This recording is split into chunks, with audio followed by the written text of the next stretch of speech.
Hi kids, what's up? Hoje é dia de nós revisarmos o nosso querido to be, ou verbo to be. Peço que vocês prestem bastante atenção, façam anotações e, sempre que houver algum tipo de dúvida, voltem ao vídeo.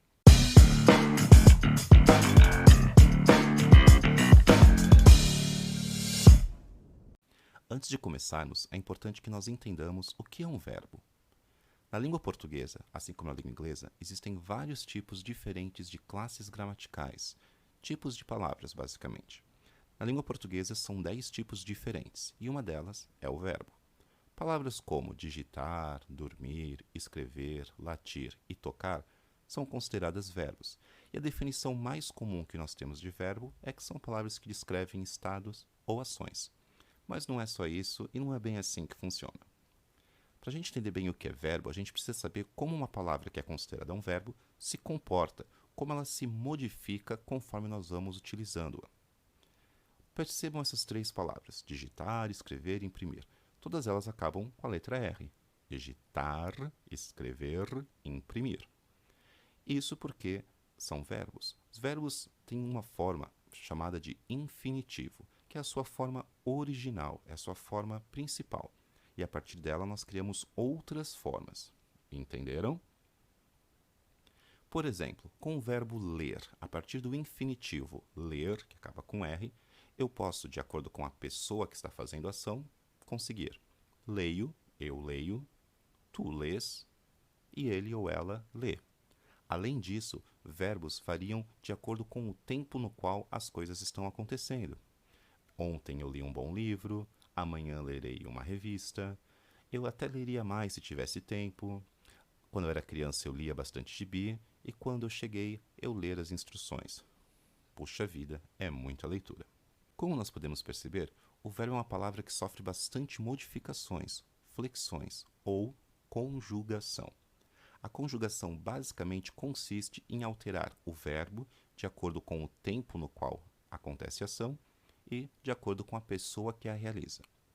Focando um pouquinho nas pessoas verbais, nós temos a primeira pessoa, que é quando os verbos estão ligados a eu, quando é singular, ou nós, quando é plural, porque nós é sempre eu mais alguém.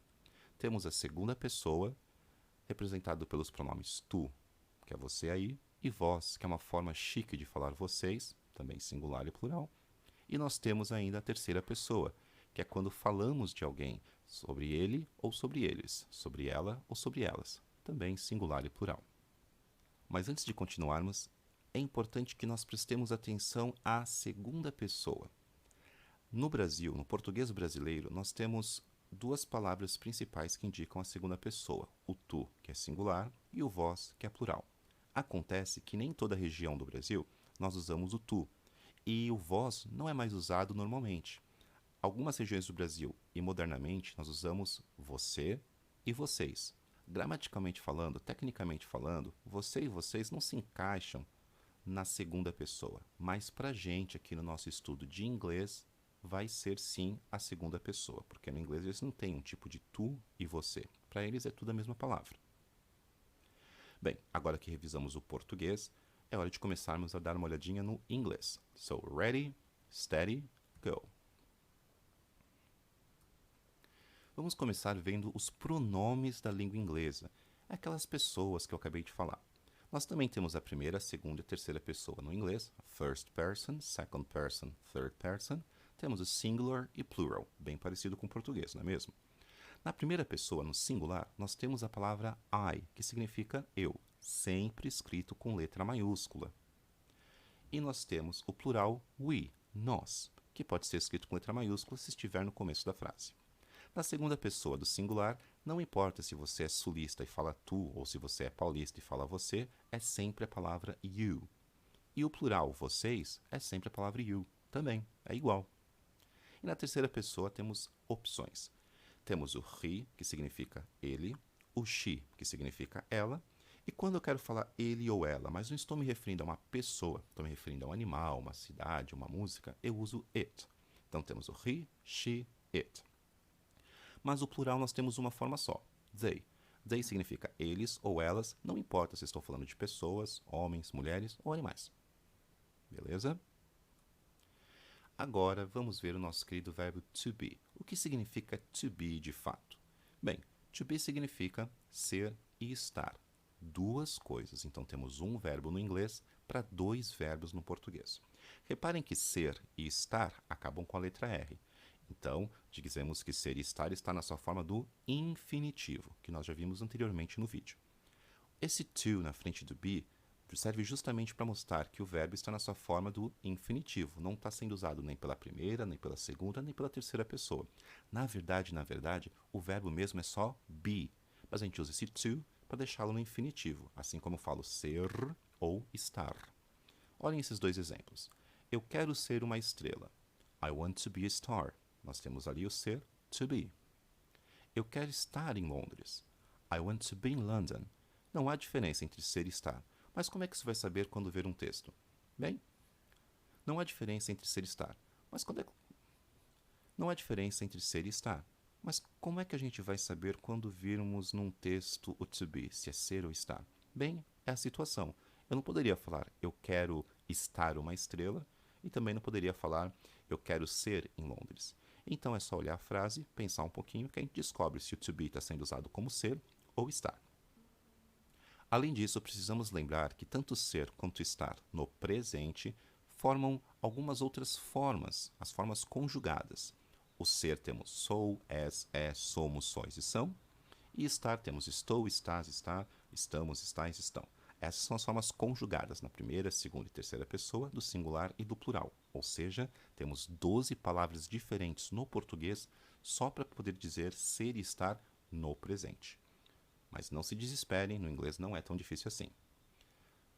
What about conjugation? E a conjugação do to be em inglês? Muito fácil. Nós temos apenas 3 palavrinhas. O am, que é para a primeira pessoa do singular, o are, que é para a segunda pessoa do singular, e o is, que é para a terceira pessoa do singular. E o plural, teacher? Bem, nós temos o are. O are pode ser utilizado nas primeiras, segundas ou terceiras pessoas do plural. Certo? Então é muito fácil, só são 3 formas mesmo. Então vamos ver alguns exemplos agora. Examples. Eu estou aqui. Olha só o verbo estou, do verbo estar. Primeira pessoa. I am here. Você é legal, ou tu és legal. Não importa se você usa o você ou tu, em inglês vai ser you are cool. You are cool. E nós temos ela está triste. Olha só o verbo estar ali de volta. She is sad. She is sad. Agora alguns exemplos no plural. Nós somos bonitos. Primeira pessoa do plural, certo? Somos. We are beautiful. Vocês estão molhados. You are wet. Teacher, essa frase pode ser você está molhado? Sim, pode. Depende da situação, depende do contexto. Eles são americanos. They are American.